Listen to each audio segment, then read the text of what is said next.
When you get to a battle in a glorious chance, you can set it up on the battle board and roll the dice, or take the situation on the board and set it up as a scenario for your favorite Age of Sail tactical board game, or your naval miniatures. This video will show you some different ways to do it.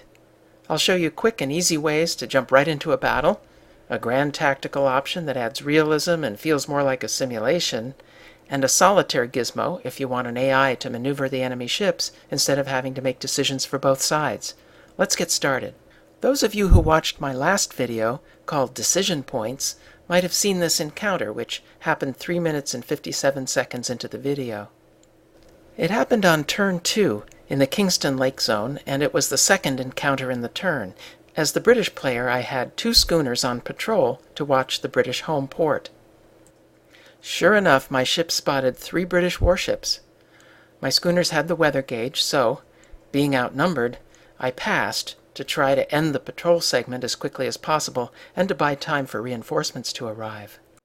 In the interception segment, the British brought the corvette Royal George over from North Lake to boost their squadron to 4 ships. I managed to bring over 4 more ships, most importantly my flagship, the corvette Madison, plus my brig, the Oneida, and 2 more schooners. But the weather gauge shifted to British, giving them the initiative, and there was a weather event, haze. The hazy conditions meant the British could sail into close range before my long-range guns would have a chance to target them. With those factors in their favor, the British AI chose to attack. Here's where you can take the action from the operational scale board game to a grand tactical or a tactical level. Let's say you want to get right into the fighting with the ships already in weapons range. The tactical board game Serpents of the Seas by GMT is a good one for this purpose. It's a standalone game using the Flying Colors naval system, and it's already got counters for all the ships that fought on Lake Ontario in the War of 1812, even some that were built later in the war but never saw combat. Here I'm showing Encounter 2 set up in the game's Vassal module.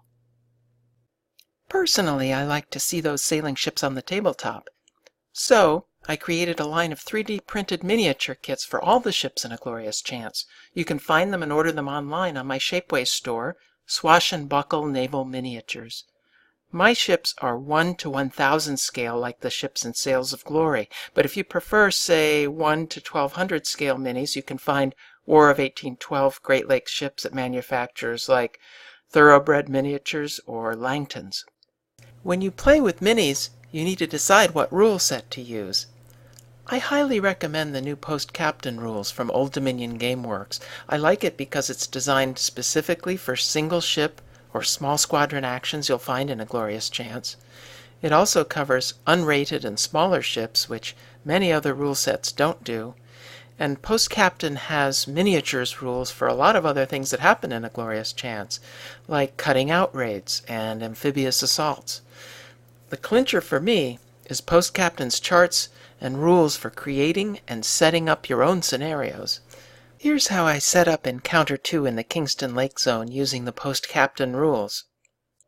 First, I marked out a 1 square yard area on the tabletop. That's my arena at 1 to 1000 scale. From the board game, I already know the ships involved. I know the British have the starting weather gauge, meaning they'll be placed upwind of my American ships. And the Post-Captain charts will tell me the rest of the things I need to set up this battle and get into action right away. The direction my force is sailing, the enemy's course and position in relation to my ships, and the starting wind, weather, visibility, and wave conditions. The force without the weather gauge is me, so my ships start in the middle of the play area. In Post-Captain, each ship uses a ship card to show its capabilities and track damage. I've made a complete set of custom ship cards for every ship in A Glorious Chance, and you can download them from the game's page on BoardGameGeek. For our battle setup, the first thing to determine is crew and captain quality for each ship. Post-Captain has a chart for this, but I recommend that you ignore the elite and the crack columns of the chart. That's because crews on the Great Lake in the War of 1812 had only minimal training, and even the trained or experienced crews had fair numbers of army soldiers or landlubbers among them. Just treat any role higher than regular quality as regular. Captains generally take the same quality level as their crew, but in our battle we also have the US and British flagships with the squadron commanders aboard, Commodore Chauncey for the Americans and Commodore Yeo for the British. Chauncey was good at administration, but history tends to judge him as a mediocre battle commander, so I recommend rating him as regular. Yeo, on the other hand, was a skilled tactician with significant battle experience in the Napoleonic Wars, so I suggest rating him as crack. Next, I'll roll a d12 on the wind direction table to get the American squadron's initial heading. I roll a 3, so the Americans are in the center of the play area heading east. Now, where do the British set up in relation to the Americans? For this, I roll a d12 on the relative bearing table. My roll is 10, which says the British are 12 points to larboard. There's a bearing diagram in the rules to show you where 12 points would be. In modern terms, that means the British will start on the Americans' port quarter. What's the British course? That's a d12 roll on the opponent's course table. The roll is 1, so the British are closing, meaning they're sailing towards the Americans, and of 45 degrees, meaning the British are sailing at 45 degrees to the American course. Here's what that setup looks like on the tabletop. And since the British have the weather gauge in our scenario, the starting wind will need to be either north, northwest, or west. A roll of 1 gives them a wind from the north.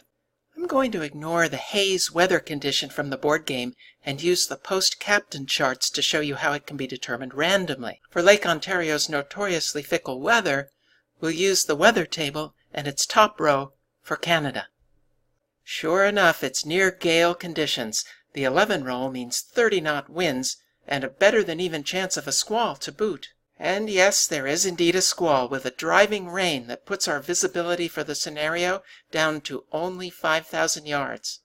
These sailors will need all their luck to survive the weather too if they make it through the battle.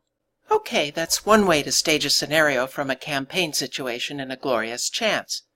Let's say you want to dive a little deeper. I'm going to show you a way to test your seamanship and experience more of the pre-battle maneuvering.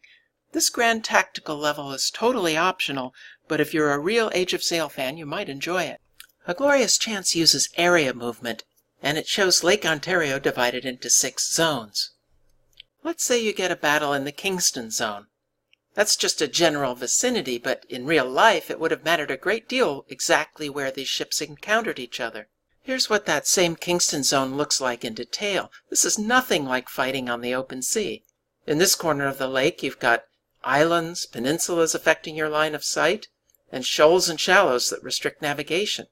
And with all that land around, the winds get affected too. This chart shows how the prevailing winds from the southwest tend to get warped and channeled and funneled around at various places on the lake. On a summer day, the heat builds up faster over the land than the water. So the air over the land rises, and the wind pattern changes to more of an onshore flow, a lake breeze. At night, when the situation is reversed, the winds shift to an offshore pattern. So how does all this affect the game? The Grand Tactical level uses enlarged lake zone maps with a 1,000-yard grid, like this one for the Kingston zone. The grid regulates movement, and 1,000 yards is about the effective range of naval gunnery in the period. The tan areas are shallows and shoals where your larger ships can't go without running aground. And there's a wind system that's based on the actual summertime patterns for that part of the lake. This Kingston map has 6 wind zones marked by these white boundaries. Each wind zone has colored arrows showing where a particular wind pattern blows from. Yellow is the typical prevailing wind. As the afternoon heat builds up, the wind is likely to shift to the magenta direction until it gets to the blue direction for a full-blown lake breeze pattern, and at night, the land breeze sets in and blows from the green direction. The game's 24-hour turn record track will also change the wind pattern in a realistic way over the course of time. The side without the weather gauge sets up in the white square in the center. Let's say we again have the Americans without the weather gauge, and again they're heading east. The side with the weather gauge, the British, will start somewhere upwind. First, let's see what time of day these enemies first catch sight of each other. I roll 2 12-sided dice and add them together to get a time on the 24-hour clock. A 1 and an 8 make 9 for 9 a.m. The D6 roll tells whether it's on the hour or the half hour. It's a 1, so the lookouts cry "Sail ho" at 9:30 in the morning.